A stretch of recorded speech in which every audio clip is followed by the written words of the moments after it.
C'est à Sarlat que s'est ouvert une des premières sections cinéma dans un lycée, en même temps que quelques passionnés créent un festival de cinéma. Depuis presque 30 ans, le Festival du film de Sarlat est le point de rendez-vous d'équipes qui présentent leurs films en avant-première. C'est l'occasion aussi pour des lycéens venus de toute la France d'échanger avec des professionnels, mais aussi de réaliser leurs propres courts-métrages. Ce qui est important, c'est que vous allez travailler en équipe et vous allez raconter des histoires en faisant des films. Le cinéma, on le théorise souvent, surtout quand on a des cours, et c'est normal, et c'est bien de faire de la théorie, d'apprendre de la mise en scène, etc. Mais le cinéma, c'est aussi quelque chose, évidemment, d'extrêmement concret. Vous, sur vos films, vous devez avoir un conflit clair. Sinon, le cinéma n'existe pas. La communication entre le réalisateur et le comédien, c'est l'une des choses essentielles sur un tournage.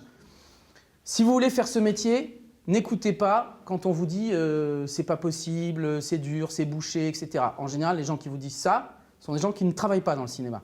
Alors, c'est très dur, hein. Je ne vais pas vous dire que c'est facile de travailler dans le cinéma. Hein. C'est extrêmement dur. Hein. Mais quand vous êtes motivé et travailleur, tout est possible. Alors la rencontre qu'on vient de faire avec les élèves de Sarlat, c'est pour leur expliquer concrètement ce qu'est la direction d'acteurs et comment préparer leur tournage qui vont avoir lieu demain après-midi. Ici, c'est un pont entre le lycée, donc le lycée professionnel en option cinéma, et la vie professionnelle. Ils vont pouvoir rencontrer des professionnels et aussi faire des films en vrai qui vont être encadrés par des réalisateurs, par une dizaine de réalisateurs dont je fais partie, pour apprendre concrètement à faire du cinéma.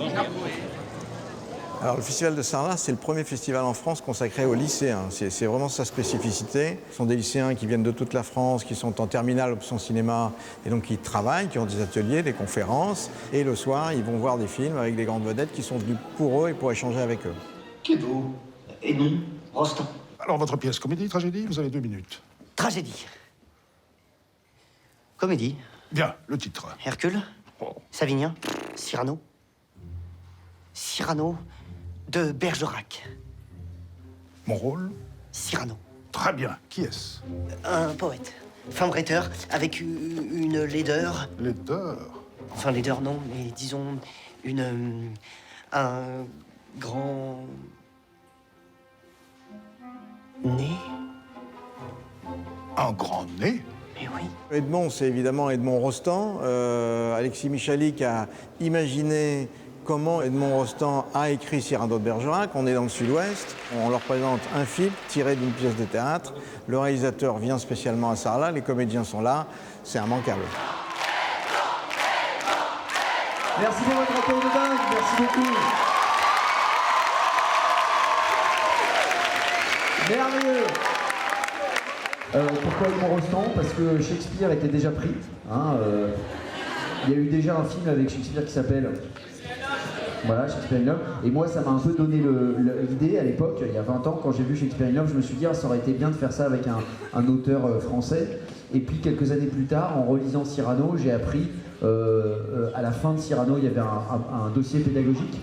Et j'ai appris d'abord qu'il avait 29 ans, ce qui est quand même très jeune pour écrire Cyrano de Bergerac, que personne n'y croyait à ce spectacle, et que ça a été le plus grand triomphe de l'histoire du théâtre français.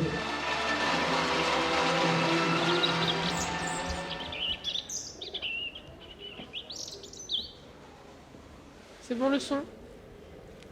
Action.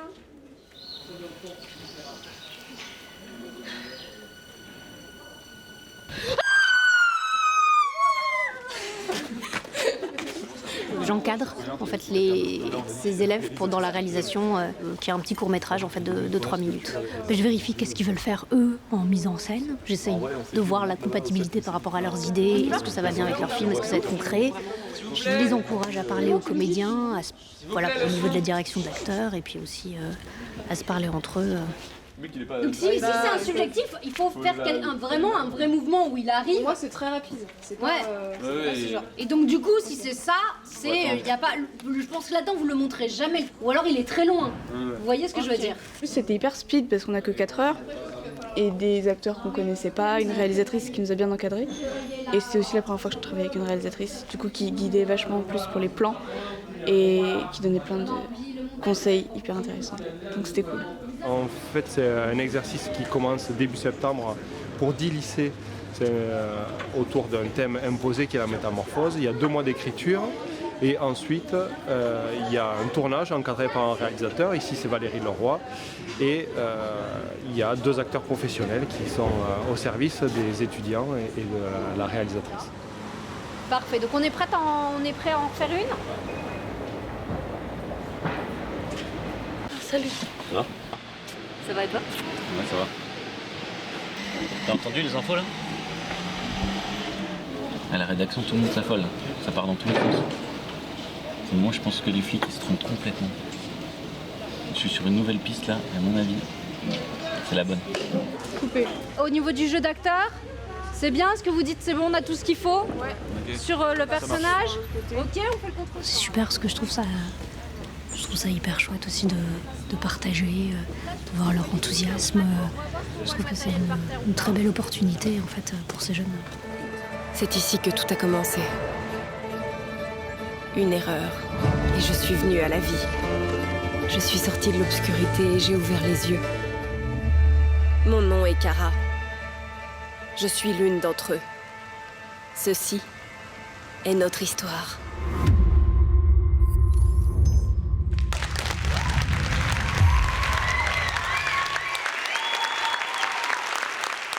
David Cage, c'est une star mondiale, c'est-à-dire qu'il fait partie des 5-6 grands réalisateurs de jeux vidéo de narration. Il en fait un tous les 5 ans, il en vend 5 millions dans le monde entier. Il est en train d'expliquer aux jeunes à quel point dans le jeu vidéo de narration, on est dans le cinéma, il y a des comédiens.